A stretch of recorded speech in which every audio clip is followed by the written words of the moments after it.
Ce? A plecat.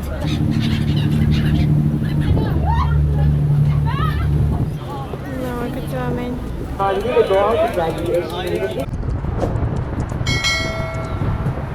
Salutare și bine ați venit la un nou video.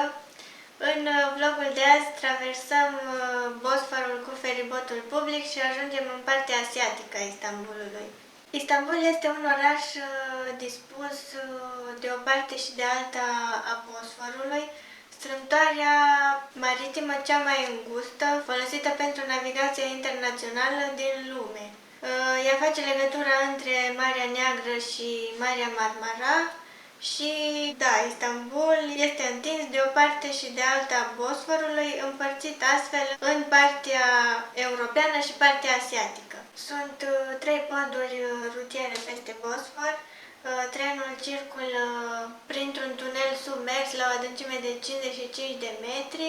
Totodată mai există tunelul Eurasia, un tunel rutier care la fel traversează strâmtoarea pe sub apă, dar o mare parte dintre oameni folosesc feribotul public pentru a ajunge de pe un mal pe altul. Așa am vrut să facem și noi, doar că inițial nu am știut de unde pleacă feribotul public. Am ales să explorăm zona de pe malul Bosforului și să aflăm așa din mers de unde se poate lua feribotul. Sunt mai multe puncte de unde pleacă feribotul, cumva merg în diferite cartiere de pe cele două maluri ale Bosforului.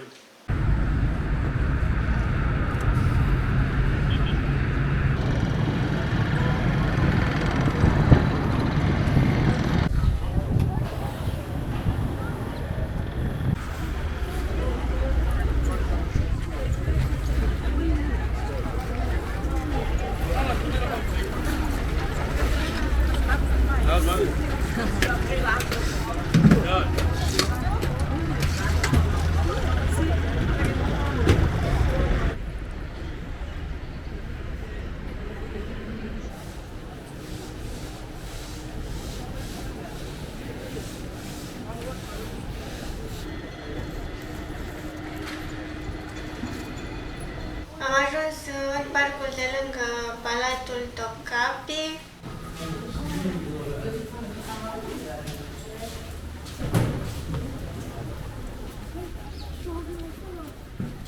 Oh, ce mare e!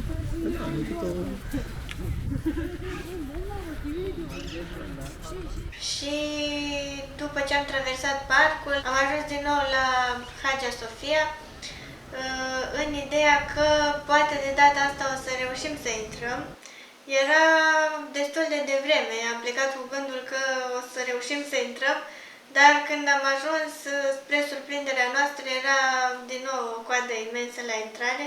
Era o coadă și mai mare decât în ziua precedentă când am fost prima dată. Nu se vedea, era așa prin tot parcul. Da, nu ne dădeam seama de finalul și n-am vrut să așteptăm. Pentru că pierdeam undeva, cred că la 3 ori 4 ore numai stând la coadă și intram în moschee, probabil stăteam câteva minute și am preferat să facem altceva în timpul respectiv. V-am zis și în vlogurile trecute, nu știu exact cum trebuie să procedezi ca să intri în moschee, dacă trebuie să mergi la închidere sau trebuie să mergi la prima oră. Poate că la orele în care au loc rugăciunile nu mai sunt lăsați turiștii să intre, nu știu exact de ce se formează cozile astea așa de lungi. Vin cu autocarele dimineața de vreme. Și asta, da. Și, în general, grupurile vin până în ora prânzului. Probabil că seara, că am înțeles că e deschisă non-stop. Data viitoare când ajungem în Istanbul, încercăm și spre seară să intrăm în moschea Hagia Sophia. Ne-am îndreptat spre malul Bosforului pentru că eu îmi doream să văd Maiden's Tower. Mi-am dat seama că pot să-l văd doar dintr-o barcă, deci nu se vedea din zona în care eram noi. Și am mers așa pe malul Bosforului, am făcut turul peninsulei.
La un moment dat am ajuns într-o zonă cu pescari, era și o hartă schițată a Istanbulului cu principalele puncte de atracție turistică.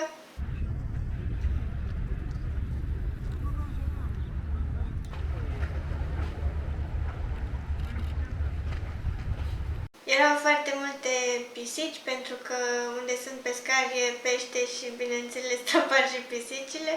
Cum ziceam, făcând așa turul peninsulei, am ajuns în terminalul Eminonu, de unde am văzut că pleacă feribotul public.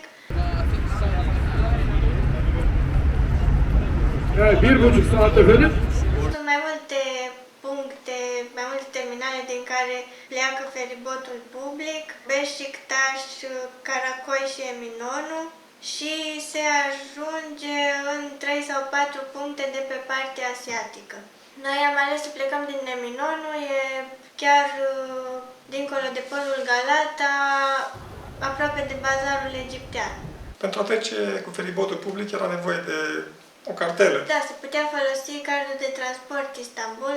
Doar că noi n-am vrut să cumpărăm cardul respectiv, pentru că era vorba doar de o călătorie de dus-întors și atunci am luat o cartelă care se putea cumpăra de la chioșcurile care sunt în zona portului, sunt foarte multe, și am luat o cartelă pentru 2 persoane. Deci, practic, cartela poate fi folosită ori pentru o persoană dus-întors, ori aceeași cartelă pentru 2 persoane.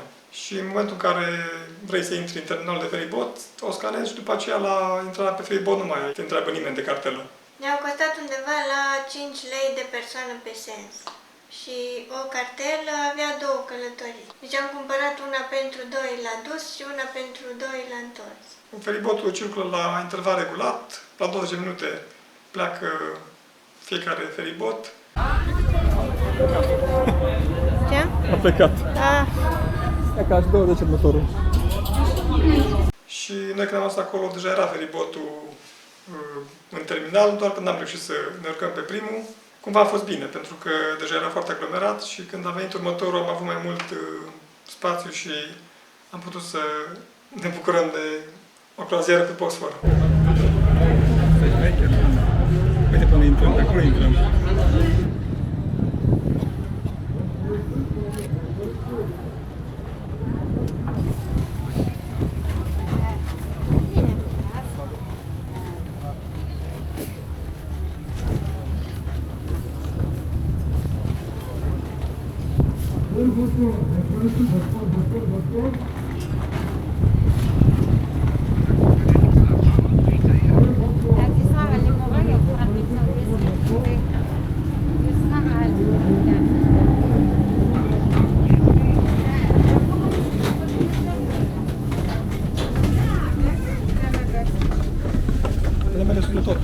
A, da? Da.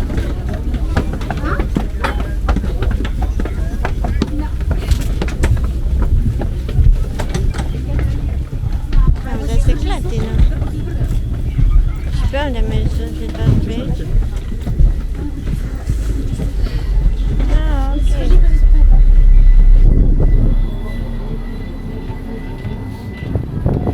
A, aici vrei să mergem. Păi, aș vrea să la căzut. Ah. Și asta de aici s-a luat mai bine.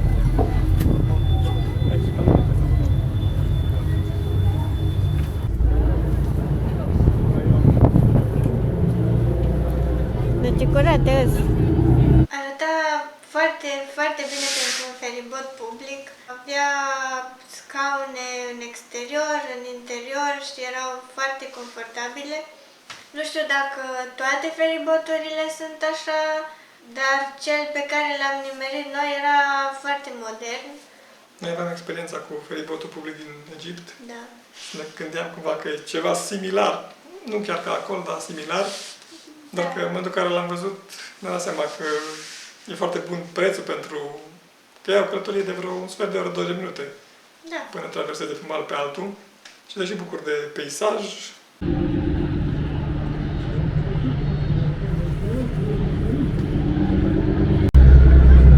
Acest cam neveau. Confortabile, confortabile. Foarte curat. Da. Ca la Cairo, noi începem cu de astea mai... Da, ca la Luxor.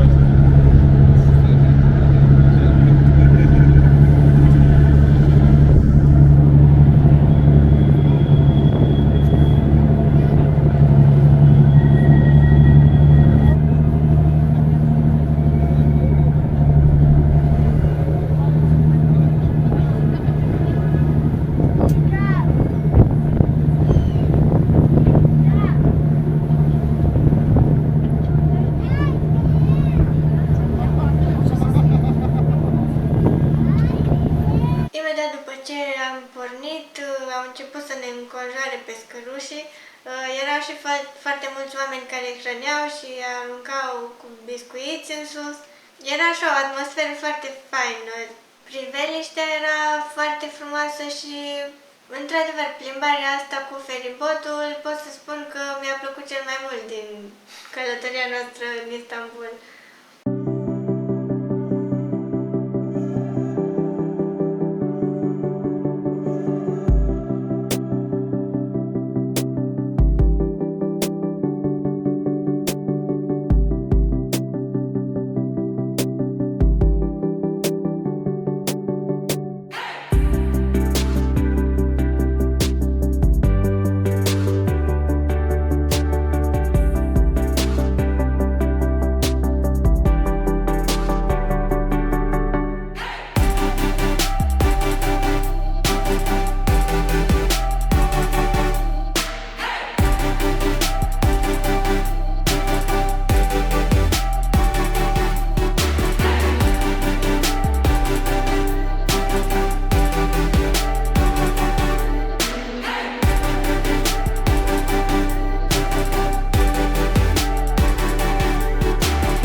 Dacă marea e agitată și e vânt puternic, se clatină destul de tare și e greu să mergi sau să stai în picioare.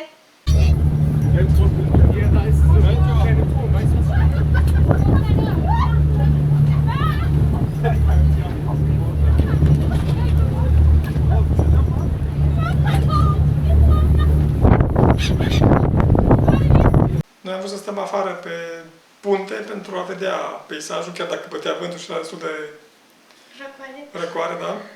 Dar înăuntru era foarte cald, era chiar confortabil și puteai să stai înăuntru dacă nu țineai neapărat să vezi peisajul. Da, înăuntru erau fotolii.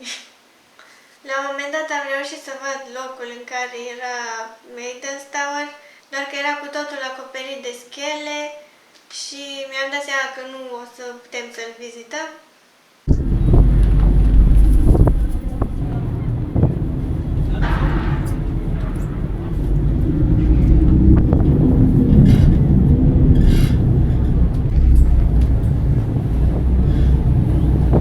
Călătoria cu feribotul a durat undeva la 15-20 de minute și am ajuns pe partea asiatică, în terminalul Kadıköy.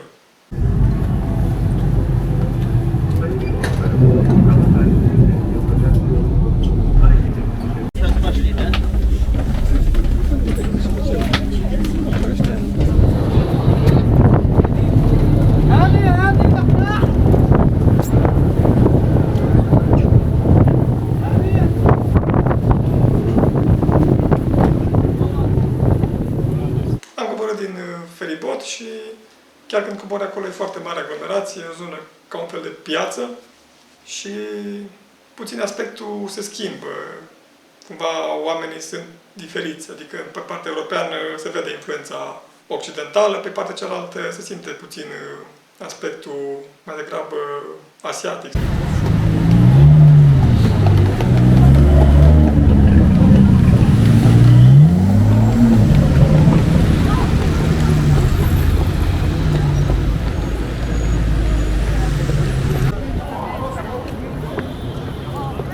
câți oameni.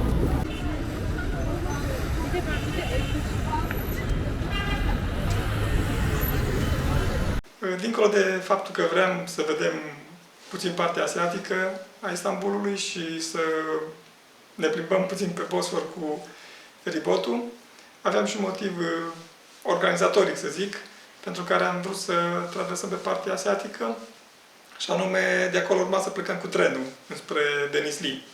Și fiind un oraș foarte mare, metropolă, am vrut să vedem unde e gara și dacă e gara de unde plecăm, pentru că în Istanbul sunt multe gări, nici nu știu. 4. Mai mult de 4.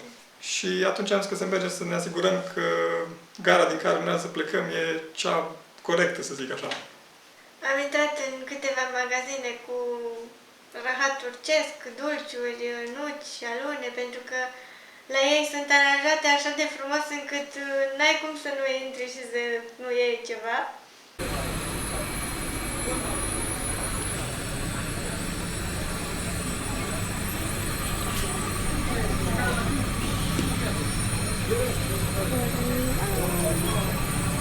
Normal, aici e foarte subțire.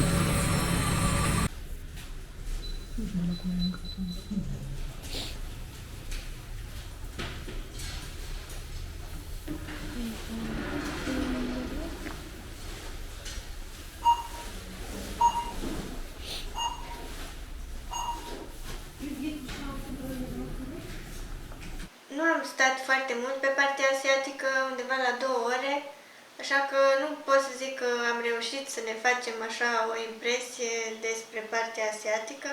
Am pornit înapoi spre terminalul de feribot. Am luat o cartelă chiar de acolo, din zona portului, și ne-am urcat pe primul feribot care urma să plece înapoi spre Eminomu.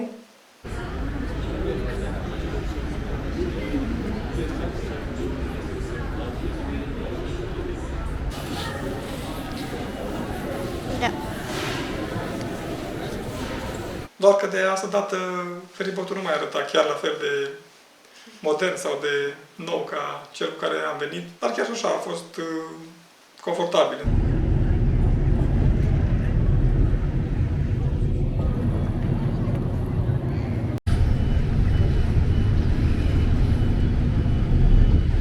Cu din ăla am mers atunci.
İstanbul Boğazı'nın tarihi ve doğal güzelliği eşliğinde 1 saat 45 dakikadan Boğaz turlarının devam etmektedir.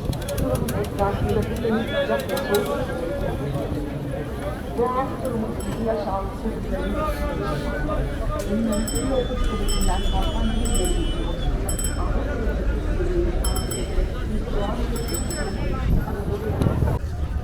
Geçtin altına geç, göreceğim beni. Diferența dintre cele două părți ale Istanbulului, partea europeană și partea asiatică, nu am ști să vă spunem pentru că am stat doar 2 ore pe partea asiatică, nu ne-a făcut o impresie așa de ansamblu, dar sunt păreri care spun că partea asiatică ar avea așa un caracter mai local. Și asta e de înțeles, pentru că partea europeană e mai tot timpul plină de turiști. Principalele atracții turistice din Istanbul sunt pe partea europeană. Turiștii vin pentru moschei, bazaruri, Galata, Balat, Palatul Topkapi și e normal să fie mult mai aglomerat pe partea europeană decât pe partea asiatică. Deci da, e posibil ca partea asiatică să aibă un caracter mai local.